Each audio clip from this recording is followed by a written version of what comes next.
अस्सलाम वालेकुम। प्रोग्राम 10 में खुश आमदीद। मैं हूं इमरान सुल्तान। पाकिस्तान में बैरूनी सरमायाकारी के ऊपर आज ज़रा बात करेंगे और उसमें अच्छी खबरें कुछ ये हैं कि जनाब मुत्तहदा अरब इमारात जो है वो पाकिस्तान में 10 अरब डॉलर की सरमायाकारी करने जा रहे हैं और इस सिलसिले में वज़ीर आज़म पाकिस्तान शहबाज शरीफ की शेख मोहम्मद बिन ज़ैद अल नहयान से मुलाकात हुई है और ये कहा गया कि जनाब इंफॉर्मेशन टेक्नोलॉजी, रिन्यूएबल एनर्जी और उसके साथ साथ टूरिज़म के सेक्टर में पाकिस्तान में एक बहुत बड़ी सरमायाकारी जो है वो यूएई से आएगी। इसके साथ साथ SIF के अंडर SIF जो है वो भी बात की जा रही है कि स्पेशल इन्वेस्टमेंट फैसिलिटेशन काउंसिल के ज़रिए या उसके प्लेटफॉर्म पे 25 अरब डॉलर की इन्वेस्टमेंट जो है वो पाकिस्तान में आएगी। बात सारी ये है कि पाकिस्तान में एक दौर में बड़ी आला पाई की जो है वो बहुत मारूफ मल्टीनेशनल कंपनीज जो हैं वो काम करती रही हैं। इसमें बड़े बड़े नाम हैं, बायर का नाम है, एक्सॉन का नाम है, लॉटे का नाम है, ICI का नाम है, RBS भी पाकिस्तान में रहा, फाइज़र बहुत बड़ी कंपनी दुनिया की फार्मास्यूटिकल का जाना पहचाना नाम, फाइज़र भी पाकिस्तान में रही। इसके अलावा बार्कलेज की अगर बात करें, फाइनेंशियल इंस्टीट्यूशन की बात करें, बैंक ऑफ अमेरिका की बात करें, होइस्ट की बात करें, सिमेंस की बात करें, सिनोफी एवेंटस की बात करें या फिर HSBC की, जो आपका 80 और 90 का अशरा था उसमें पाकिस्तान में बड़ी बड़ी जो मल्टीनेशनल कंपनीज पाकिस्तान में रही हैं। लेकिन फिर ऐसा क्या हुआ, हालात ऐसे क्या हुए कि पाकिस्तान से इनको वापस जाना पड़ा, यहाँ से अपने बिजनेसेस को वाइंड अप करना पड़ा, क्योंकि अब जो भी कंपनीज, जो भी इन्वेस्टमेंट, चाहे वो सऊदी अरब से आ रही है, UAE से आ रही है, चाइना से आ रही है या टर्की से आ रही है, तो वो जो यहाँ पर इन्वेस्टमेंट आएगी किस सूरत में आएगी और अगर कंपनीज यहाँ पर आती हैं तो उनका बिजनेस मॉडल जो है वो क्या होगा, इन तमाम चीज़ों को आज हम डिस्कस करेंगे। स्टूडियो में हमारे साथ मौजूद हैं जनाब मोहम्मद अब्दुल अलीम साहब, जो कि CEO हैं, सेक्रेटरी जनरल हैं OICCI, overseas investors chamber of commerce and industry. Aleem साहब, बहुत शुक्रिया आपके वक्त का, थैंक यू वेरी मच। सबसे पहले तो ज़रा तारुफ आप OICCI का करवा दीजिए। जी, OICCI जैसा आपने कहा कि ये हमारी पाकिस्तान की ओल्डेस्ट चैम्बर ऑफ कॉमर्स है। 1860 में ये बनी थी। 7 कोई ब्रिटिश ट्रेडर्स थे, उन्होंने प्री पार्टीशन डेज़ में ये बनाया था। खैर, अब इस वक्त पोजीशन ये है कि इसमें हमारी मेंबरशिप जो है सिर्फ 210 210 फॉरेन इन्वेस्टर्स हैं जिनको हमने मेंबरशिप दी। हमारी मेंबरशिप काफ़ी रिस्ट्रिक्टेड है, उसमें मल्टीनेशनल का स्टेटस होना ज़रूरी है।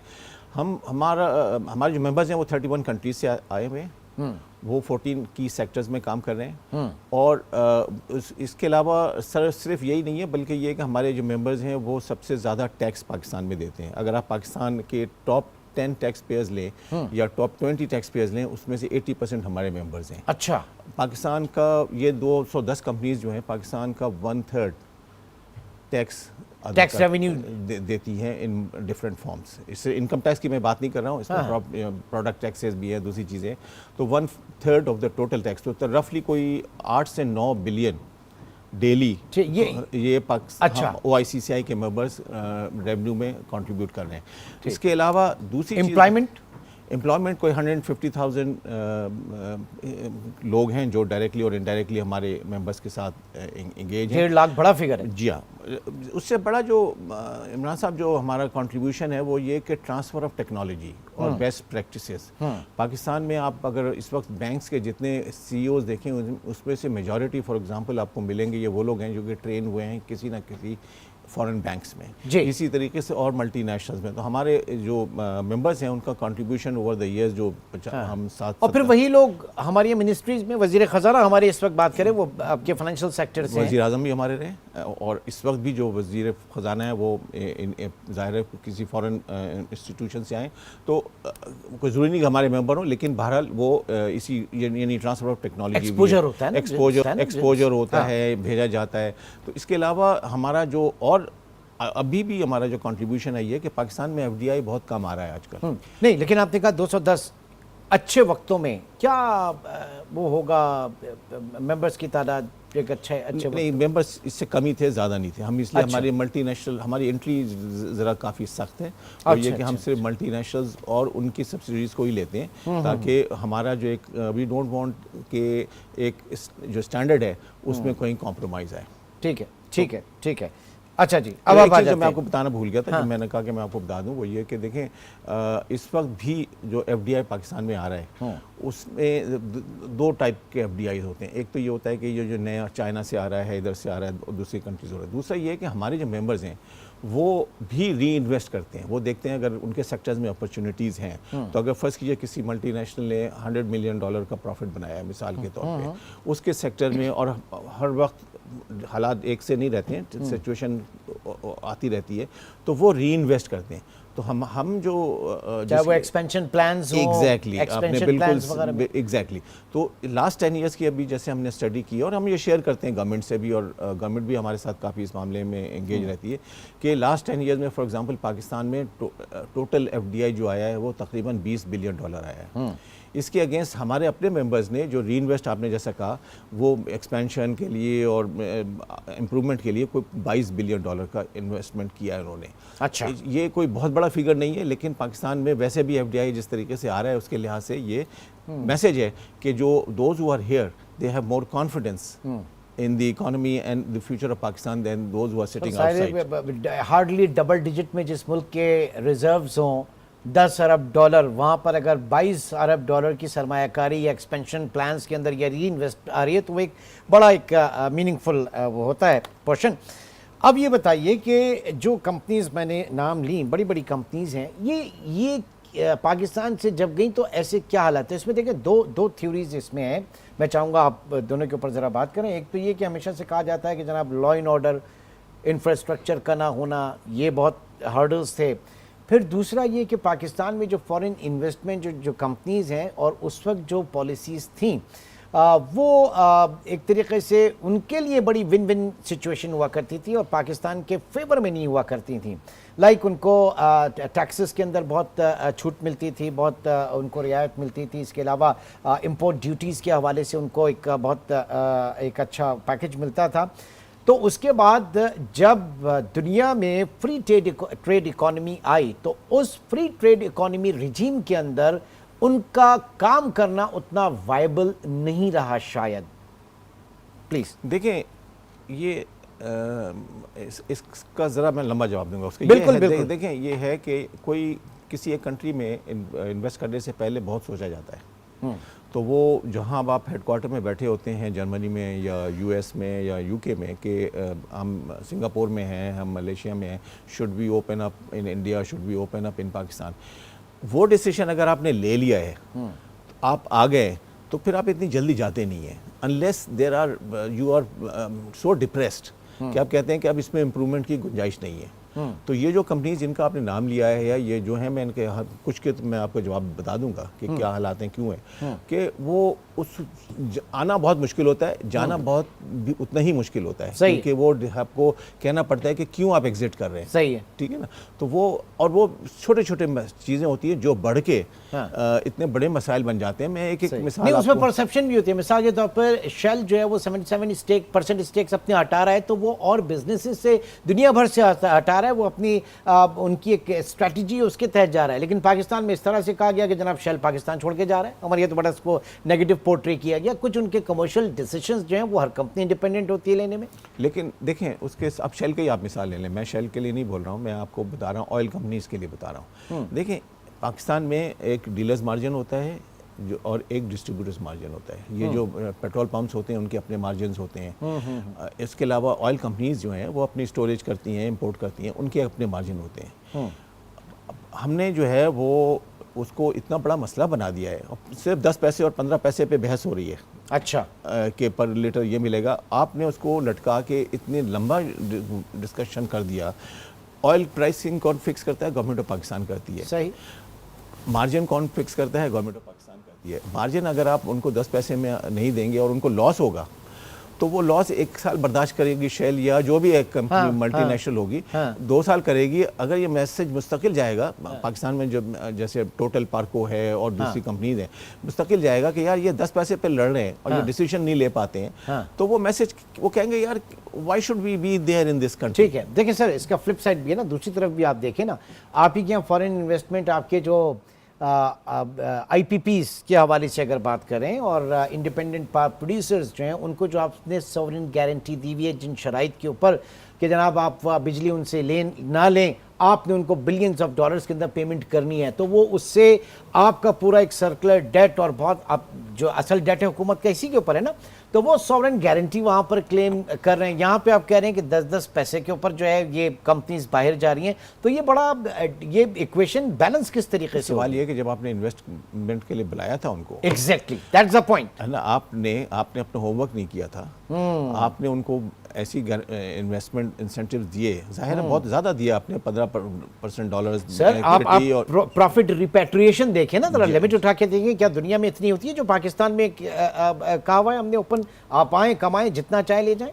اتنا آسان نہیں ہے، یہ میں آپ کو بتا دوں گا. اس وقت سب سے بڑا مسئلہ وہی تھا اچھا جو ابھی اسٹیٹ بینک نے حل کیا ہے، وہ ابھی اسٹیٹ بینک نے ماشاءاللہ حل کیا ہے، ورنہ سب سے بڑا جو لاسٹ 2 ایئرز میں، آپ ابھی پہلے آ گئے اس پہ، ورنہ میں آپ کو لانا والا چلیں تھا. میں آتا ہوں ایک چھوٹے سے بریک کی کال ہے ود یور پرمیشن. ناظرین ہیں علیم خان صاحب اور ایک چھوٹے سے بریک کی کال، بریک کے بعد پروگرام کو آگے لے کر چلتے ہیں.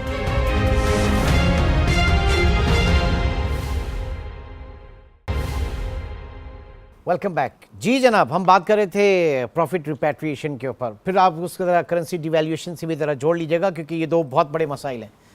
جی بالکل، دیکھیے پروفٹ ریپیٹریشن کرنا کوئی جرم نہیں ہے. اگر انہوں نے جس وقت وہ آئے تھے انہوں نے آپ سے ایگریمنٹ کیا تھا، اگر وہ ایکسیسو کر رہے ہیں تو بھی وہ آپ ٹیکس دے کے کر رہے ہیں. پاکستان میں آپ کوئی چیز ریمیٹنس پروفٹ نہیں کر سکتے. نہیں، لیکن کیا ان کا وہ جو ایگریمنٹ ہے وہی اگر کسی اور اکانومی کے اندر جا کے اور بزنس کریں، وہی ملٹی نیشنل کمپنیز لیٹ سے اگر وہ کینیڈا میں یا کہیں اور جا کے کرتی ہیں، تو کیا وہ جو پروفٹ ریپیٹریشن یا اور جو ان کے کنڈیشنز ہیں آلموسٹ وہی ہوتی ہیں، یا پاکستان میں ان کو بہت زیادہ رعایت دی جاتی ہے؟ دیکھیں، رعایت زیادہ دی گئی ہے پاکستان میں، اس شروع میں بالکل دی گئی ہے، اور لیکن انہوں نے آپ سے سائن نہیں کیا تھا، آپ نے سائن کیا. ایگزیکٹلی ہمارا مسئلہ سارا یہی ہے، ہم کوئی بھی کام شروع کرتے ہیں تو بالکل فری فار آل، لائک آپ سی این جی کے اوپر آ جائیے، پورے ملک کو کنورٹ کرا دیا سی این جی کے اوپر، اس کے بعد آپ گیس لے کر بیٹھ گئے. آپ آ جائیں اس کے اوپر سولر انرجی کے اوپر، نیٹ میٹرنگ، گراس میٹرنگ، کیا مسئلہ ہے؟ یہی سارا پرابلم یہ ہے کہ آپ نے ان کو انسینٹیوائز کیا، ان کو آپ نے کہا کہ آپ لگائیے پینلز، آپ لوگوں نے پینلز لگائے، اب آپ کو پرابلم آ رہا ہے تو آپ اس کو ریورٹ کر رہے ہیں. ایگزیکٹلی.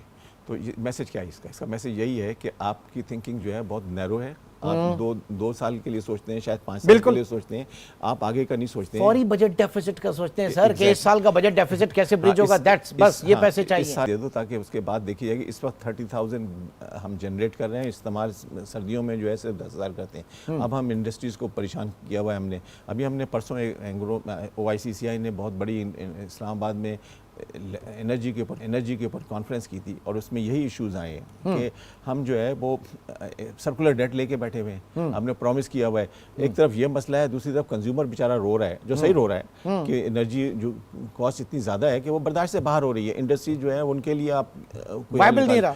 تو یہ ہمارا اپنا مسئلہ ہے. لیکن ہم I am talking as a foreign investor, from foreign investor perspective سے، اگر اس نے آپ کے ساتھ ایگریمنٹ کیا ہے اور وہ ریپیٹریشن کر رہا ہے تو اس میں آپ کو کیا پریشانی ہے؟ مطلب آپ نے بالکل مثال دی ہے، حبکو کی دی ہے، وہ تو لیگل ایمبٹ کے اندر کر رہا ہے نا سر، وہ تو لیگل. لیکن بات ساری اگین وہیں پہ آ جاتی ہے نا کہ یہ پالیسیز جب بن رہی تھی تو تب ان چیزوں کو کیوں نہیں سوچا گیا؟ بالکل صحیح ہے. دوسرا دیکھیں، آپ نے یہ کہا کہ کچھ کمپنیز جا رہی ہیں، اور اس کا میں آپ سے ذکر کروں. دیکھیں، کمپنیز جو جاتی ہیں 2-3 چیزیں ہوتی ہیں. میسیجنگ ہمارے یہاں بڑی غلط ہوتی ہے. میں آپ کو بتاؤں کہ ٹیکس ریفنڈ جو ہے ہمارا پھنسا رہتا ہے. آئی ایم پیئنگ، جیسا میں نے آپ سے کہا کہ ہم 9 بلین ڈیلی دیتے ہیں. ہمارے ممبرس کے ٹیکس ریفنڈ جو ہیں وہ ایک زمانے میں 4 بلین ہوتے تھے، ملا کے پھر 10 بلین ہوئے، پھر آج کل 90 بلین ہے. 90 ارب. جی ہاں. ہم نے ٹیکس فائنانس منسٹر لیول سے ہم نے خود کہا ہے کہ آپ ایک چیک کاٹیں، ان کو پیسے دیں، کل میں آپ کو یہ پیسے واپس دلواؤں گا ایڈوانس میں. اس لیے دلواؤں گا کہ دیکھیں، ہوتا یہ ہے کہ آپ کو پتہ نہیں ہے کہ اس وقت جرمنی کے ہیڈ کوارٹر میں یا سوئٹزرلینڈ میں نیسلے کے ہیڈ کوارٹر میں کیا بات ہو رہی ہے آپ کے متعلق، کہ یار یہ پاکستان سے صرف یہی خبریں آتی ہیں کہ یہ کنٹرول بڑھ گیا، یہ ریگولیشن بڑھ گیا، اور ٹیکس ریفنڈ بھی نہیں ملتا، ڈیویڈنڈ بھی نہیں جا رہا ہے. تو یہ چیزیں آپ کو سوچنی چاہیے، اور اس سے آپ ایک یعنی جو پرسیپشن کریٹ کر رہے ہیں باہر، وہ نگیٹو کریٹ کر رہے ہیں. ٹھیک ہے. دوسرا یہ بتائیں کہ آپ پاکستان کو پروموٹ کون کر رہا ہے foreign investment out side?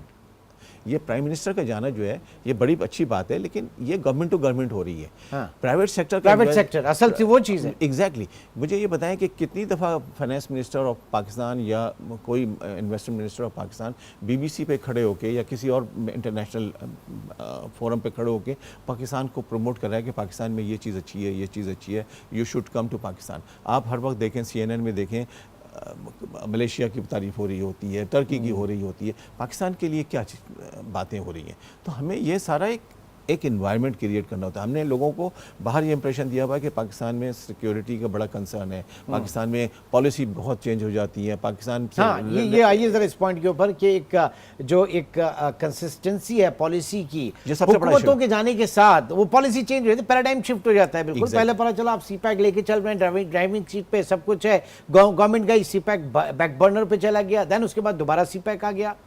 Exactly تو دیکھیں ہوتا یہ ہے کہ ہمیں ایک چیز اپنے مائنڈ میں کلیئر کر لینی چاہیے کہ ہم چاہتے کیا ہیں، ہم ہمیں فارن انویسٹمنٹ اگر یہ سیکٹر جو ہے فارن انویسٹمنٹ کے لیے نہیں ہے، بالکل ٹھیک ہے، لوکل انویسٹمنٹ کو لانا چاہیے، ٹھیک ہے۔ اگر آپ کو کہیں ٹیکنالوجی چاہیے، جیسے اس وقت پاکستان میں IT ٹیکنالوجی اور اس کے میں فارن انویسٹمنٹ بہت آ سکتا ہے اور آنا چاہیے، تو اس کے لیے ہمیں ایک فریم ورک بنانا پڑے گا، اور فریم ورک وہ بنانا پڑے گا جو کہ ہمیں آج نہیں آئندہ بھی ہم ڈیلیور کر پائیں، کیونکہ پاکستان میں اس وقت انویسٹمنٹ کو اٹریکٹ کرنا اتنا آسان نہیں ہے۔ تو سوال یہ ہے کہ ہم دوسری چیز آپ نے دیکھی، ایک تو ہم predictability of policy and consistency of policy is a major issue in Pakistan. سب سے زیادہ ٹیکس میں ہوتی ہے کہ ٹیکس میں آج ایک رجیم ہوتی ہے، دوسرے دن دوسری رجیم آ جاتی ہے، اس سے سارا کا سارا آپ کا بزنس پلان چینج ہو جاتا ہے۔ تیسری چیز آپ نے یہ کرنی ہے کہ آپ نے لوگوں کو ایشورنس یہ دینا ہے کہ آپ کے ساتھ جو میرا ایگریمنٹ ہے وہ ہو جائے گا امپلیمنٹ، آپ جیسے ہم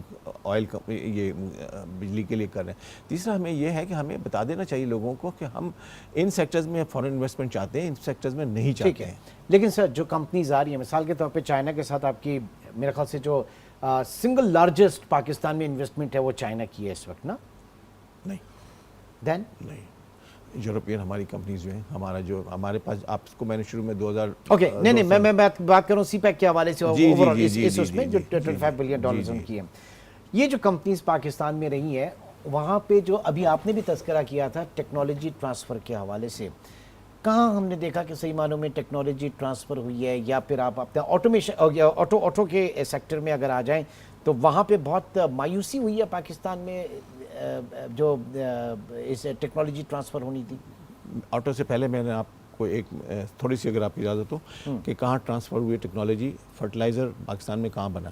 اینگرو نے 1957 میں گیس ڈسکور کی تھی ڈھارکی میں، اس گیس کو کنورٹ کرنے کے لیے گورنمنٹ آف پاکستان نے اس زمانے میں ریکویسٹ کیا اینگرو سے کہ آپ ایسو کو، اس زمانے میں ایسو ہوتی تھی، کہ آپ اس کا یوٹیلائزیشن کریں، کوئی پائپ لائن نہیں تھی، کوئی کچھ نہیں تھا، انہوں نے فرٹیلائزر پلانٹ بنایا، وہ Engro fertiliser plant is the mother plant, جس کی وجہ سے آج پاکستان ماشاءاللہ سیلف سفیشینٹ ہے، فوجی بھی اسی سے بنا اور بھی دوسرے بنے۔ تو یہ نہیں ہے، ٹیکنالوجی ٹرانسفر بہت ہوا ہے۔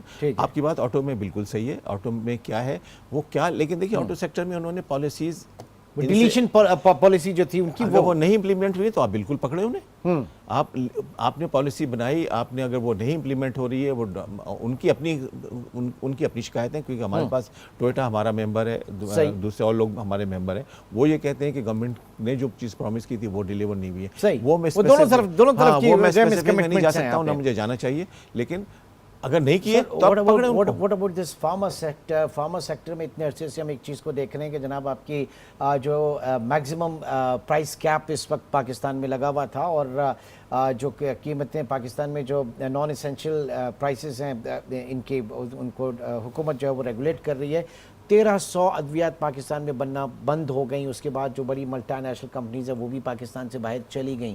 یہ تو ہمارے سامنے کی چیز ہے نا ساری چیزیں۔ یہ تو بڑی دکھ بھری کہانی ہے جو اگر میں آپ کو سناؤں، آپ اس کو مجھے دیکھیں، فارماسیوٹیکل ملٹی نیشنلز ہیں، کوئی 23 اس وقت ہمارے ممبرز ہیں جو یہاں پر 23 بگ نیمز، لیکن اس میں سے آپ نے بالکل صحیح پکڑا ہے کہ بہت ساری اچھے نام چلے گئے، وہ اس لیے چلے گئے ہیں کہ آپ پرائس کنٹرول جو ہے ایک فارمولا بنا تھا، اور آپ کو میں یہ لیٹسٹ مثال دینا، اور یہ آپ کے ناظرین کے لیے بھی یہ بڑا دکھ بڑی کہانی ہوگی کہ पाकिस्तान में एक तो पॉलिसी बनती बड़ी मुश्किल से है। इन्होंने बहुत निगोशिएट करके बात करके 2018 में एक पॉलिसी बनाई कि फार्मास्यूटिकल कंपनीज को हर दफ़ा नहीं आना पड़ेगा, ड्रैप है, ये फार्मूला है, इन्फ्लेशन होगा तो इतने % इंक्रीज, ये होगा डिवेल्यूएशन होगा तो ये % इंक्रीज। सही, वो एक 10% का मार्जिन उन्होंने दिया। एग्जैक्टली जी हाँ। वो अच्छा नहीं था, लेकिन इन्होंने कहा कि ठीक है हमें देखिए मैंने वही कहा कि जाना आसान है इतना मतलब, लेकिन लोग रहना चाहते हैं। उन्होंने वो एग्री किया, फिर हुआ ये कि वो पॉलिसी इम्प्लीमेंट नहीं हुई, 1 साल इम्प्लीमेंट हुई, उसके बाद एकदम डिवेल्यूएशन हो गया। अब उसके बाद एक तो ड्रैप ने अपने रोल सही प्ले नहीं किया, होते होते बात प्राइम मिनिस्टर तक पहुंची, कैबिनेट तक पहुंची, प्राइस इंक्रीज इन्होंने नहीं दिए, इनको मालूम है इनको देना पड़ेगा, देना, और इवेंचुअली गवर्नमेंट ने दिया, लेकिन किस तरीके से दिया हम उसमें इन्वॉल्व हुए, OICCI इन्वॉल्व हुआ, क्योंकि ये एम्बेसडर्स इन्वॉल्व हुए। अच्छा। ये सारी इन कंपनीज के एम्बेसडर्स इन्वॉल्व हुए कि भाई आपने एक एग्रीमेंट साइन किया हुआ है, आपने X% है।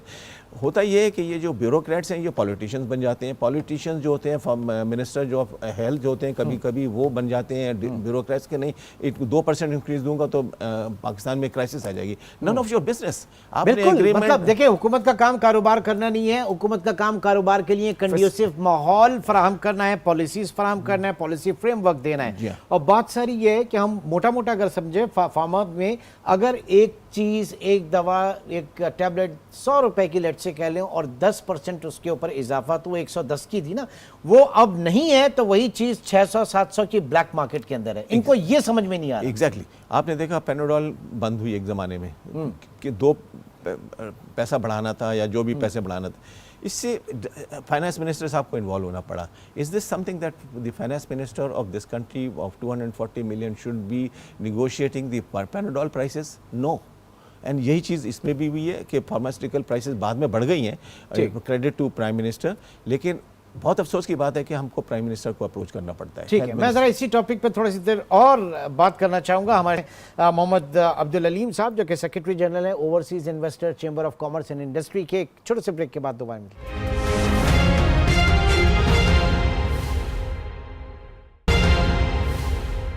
Welcome back. जी सर, हम बात कर रहे थे फार्मा सेक्टर की, और जो कंपनीज यहाँ पर काम कर रही हैं उस वक्त इसमें कोई दो राय नहीं कि वो बहुत मुश्किलात में।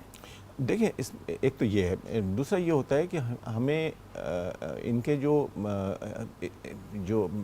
प्रिस्क्रिप्शन है बहुत सारी फार्मास्यूटिकल कंपनीज के, वो भी काफ़ी चोरी हो रहे हैं, वो भी मिसयूज़ में, मतलब इंटेलेक्चुअल प्रॉपर्टी। हाँ। इसलिए बहुत सारी नई प्रोडक्ट्स जो हैं वो इस वक्त पाकिस्तान में नहीं आ रही हैं। आप समझ रहे हैं मैं क्या कह रहा हूं? ये पॉइंट जरा थोड़ा सा क्लियर करिएगा कि हर एक जो प्रोडक्ट होता है उसका एक पेटेंट होता है, इंटेलेक्चुअल प्रॉपर्टी राइट्स होते हैं उसके। एग्जैक्टली वो यहाँ पे कॉपी हो रहे हैं पाकिस्तान, पहले हो रहे थे, इसलिए अब जो नई प्रोडक्ट्स हैं पाकिस्तान में वो नहीं आ रही, इसीलिए कि एक तो वो महंगी हो जाती हैं। हाँ। क्योंकि जाहिर है कोई ये जो मल्टीनेशनल कंपनीज हैं, कोई रफली 20 to 25% ऑफ देयर रेवेन्यू वो रिसर्च में स्पेंड करते हैं, R&Ds के बाद जाहिर है वो प्रोडक्ट जब नहीं बनाएंगे तो उसमें उसकी प्रोडक्ट का कॉस्ट ज़्यादा होगी। वो इस पाकिस्तानी एनवायरनमेंट में वो इसलिए नहीं ला सकते हैं कैंसर की या इस टाइप की, कि अगर वो आएगी तो इसका फार्मा प्राइसिंग कौन देगा।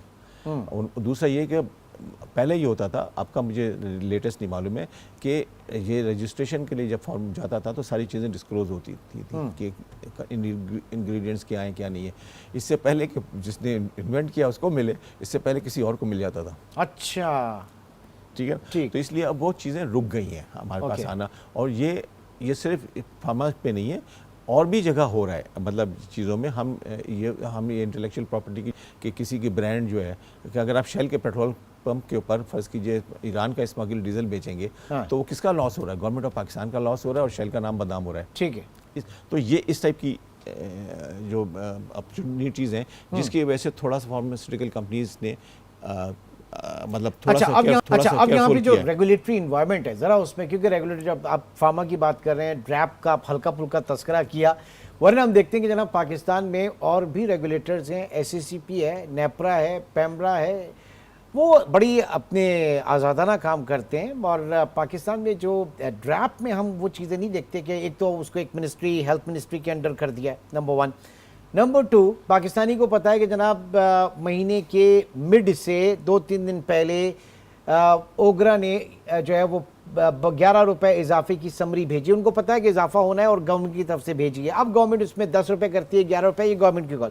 लेकिन यहाँ पे ड्रैप का वो रोल हमने नहीं देखा प्राइसिंग के हवाले से, तो ये भी चीजें कॉम्प्रोमाइज हुई। देखिए ड्रैप के ऊपर मैं इसलिए नहीं कह सकूँगा कि ये मेरी फील्ड नहीं है, ये फार्मास्यूटिकल कंपनीज़ की है, लेकिन बहरहाल ड्रैप के मसाइल थे काफ़ी, उन्होंने बहरहाल हल करने की थोड़ी बहुत कोशिश की है, लेकिन जो मैंने आपको जिस तरफ इशारा दिया था वो ये था कि ड्रैप से अगर निकल भी जाए तो फिर हेल्थ मिनिस्टर साहब बैठ जाते हैं, या ट्रैप से निकलेंगे दूसरा ट्रैप पकड़ा हुआ, दूसरा ट्रैप। चले सर आगे बढ़ते हैं। अब ये जो इन्वेस्टमेंट है पाकिस्तान में, जिसके हवाले से बात की जा रही है, $10 बिलियन की यूएई की तरफ से, फिर $25 बिलियन का हम SIFC का भी लेके बैठे हुए हैं, तो इसमें किस तरह का आप देख रहे हैं कि फॉरेन कंपनीज जो हैं वो पाकिस्तान में आ रही हैं, क्या आ रहा है, किस फॉर्म में? देखिए इसको अलहदा रखें, ये गवर्नमेंट टू गवर्नमेंट हो रहा है। अच्छा, ये सारा गवर्नमेंट टू गवर्नमेंट हो रहा है, इसकी कोई विजिबिलिटी नहीं है, हमें नहीं मालूम कि कितनी फिजिबिलिटी गवर्नमेंट ऑफ पाकिस्तान ने बनाई है। कि हम बहुत दिनों से सुन रहे हैं कि रिफाइनरी पे 10 बिलियन सऊदी अरेबिया से आने वाला है, 3 साल से सुन रहे हैं, उसकी कोई फिजिबिलिटी है कि नहीं, हमारी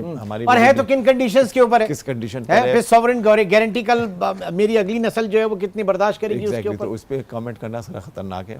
हमें कोई विजिबिलिटी नहीं है और हमें इन्फॉर्मेशन ना हो तो मुझे ज़रूरी नहीं है कि मैं उस पर बात करूं। ठीक है, लेकिन जो जिस तरफ पैसा आ सकता है, देखिए दो चीज़ें, एक तो पाकिस्तान में बहुत चीज़ें अच्छी भी हो रही हैं और बहुत चीज़ें अच्छी नहीं हो रही हैं। आपने जो ड्रैप का जिक्र किया था उसमें हमारे लिए जो बड़ा मसला है कि गवर्नमेंट में we are over regulated economy. हम नए नए रेगुलेटर ले आते हैं, पुराने रेगुलेटर्स को भूल जाते हैं कि उनको हटाना है।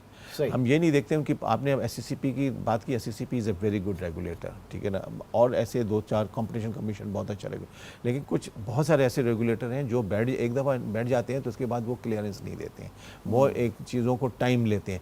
हमें गवर्नमेंट ऑफ पाकिस्तान को सोचना चाहिए क्या वहाँ पे मतलब कैपेसिटी कंस्ट्रेन और ये कि वो बाबू बन जाते हैं, वो ये होता है कि इस उनका कोई ये नहीं पूछता कि आपने कितनी प्रोडक्टिविटी दिखाई, कितनी आपने केसेस निकाले। सही, वरना हमने अक्सर SCCP में तो देखा है ना कि right man for the right job, वहाँ पे है मेरिट का, इसलिए कॉम्पिटिशन कमीशन ऑफ पाकिस्तान बहुत अच्छा है, बहुत सारे रेगुलेटर्स अच्छे हैं, स्टेट बैंक बहुत अच्छा रेगुलेटर है, यानी इसमें कोई शक नहीं है, लेकिन हमें ये सीरियस इशू है। मैं एज ए रिस्पॉन्सिबल पर्सन बता रहा हूँ गवर्नमेंट ऑफ पाकिस्तान को कि आपने ये सोचना है कि why do we need so many regulators, इनकी क्या प्रोडक्टिविटी रही है, कितनी ओवर रेगुलेशन हो रहा है ना। आप ये बताएं, फॉरेन इन्वेस्टमेंट जब आ रहा होता है तो वो ये सोच रहा था कि मुझे कितने फॉर्म्स भरने पड़ेंगे, कितने लोगों से कितना टाइम लेना पड़ेगा।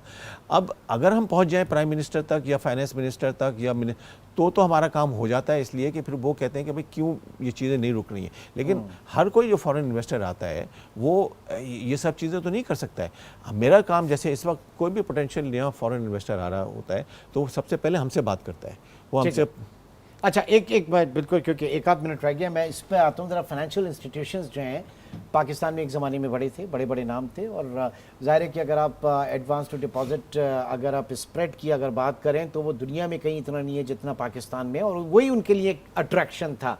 तो आजकल क्या हालात देख रहे हैं पाकिस्तान में? वो जो इन्वेस्टमेंट है उस तरह की नहीं है फाइनेंशियल इंस्टीट्यूशंस की। फाइनेंशियल इंस्टीट्यूशन इसलिए कि पाकिस्तानी इंस्टीट्यूशन अच्छे खड़े हो गए, अच्छे खड़े बन गए। उस ज़माने में 40 हमारे पास बैंक के मेंबर्स होते थे। हाँ। आपने बिल्कुल सही नाम लिया, इंडोसोइस था और बहुत सारे HSBC था, यानी जहाँ से हमारे फाइनेंस मिनिस्टर साहब बने हैं, ABN AMRO, RBS और ABN AMRO जो था, बार्कलेस था। तो ये इसलिए कि अब हमारे अपने इंस्टीट्यूशंस खड़े हो गए, प्लस ये कि वो हम उनके प्रोफाइल में नहीं आते हैं, क्योंकि हमारे पास इन्वेस्टमेंट, वो देखें ना, सिर्फ बैंकिंग, रिटेल बैंकिंग के लिए तो नहीं आते थे, वो आते थे इन्वेस्टमेंट अपॉर्चुनिटीज़ के लिए। हमारे इन्वेस्टमेंट प्रपोजल्स इतने बड़े नहीं आ रहे हैं, तो वो और भी बहुत सारे उनकी स्कीम ऑफ थिंग्स में हम जो है इस वक्त फिट नहीं हो रहे हैं। तो लेकिन अगर कल फ़र्ज़ कीजिए पाकिस्तान में एक्सपेंशन आता है, इकॉनमी बढ़ती है, तो वो फ़ौरन आएंगे। ऐसे खोलने में क्या मसला है? तो ये फॉरएवर बंद नहीं हुए। अच्छा, बंद इसलिए हुए हैं कि आजकल पाकिस्तान ग्रो नहीं कर रहा, पाकिस्तान श्रिंक हो रहा है।